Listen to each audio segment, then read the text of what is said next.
On these second gen LS400s, the ECU is behind the glove box. Obviously I already have it out. This is it right here. To get the glove box out, it's only 3 screws and 2 bolts. It hangs right here, and your 3 screws are along the top there. And to get the nuts, there's a little panel here that comes off to get at that nut, and then there's a second one that goes right there through here.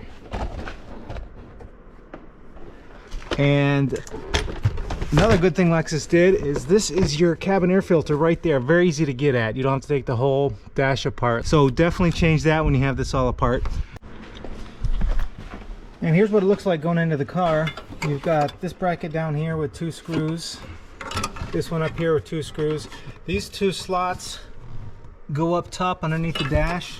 This one feeds into a screw. There we go. And make sure this feeds through there. Okay, everything's bolted up. You don't really need to label all your connectors.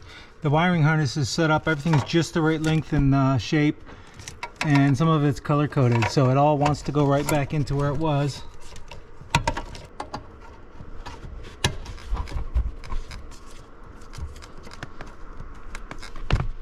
Okay, fingers crossed.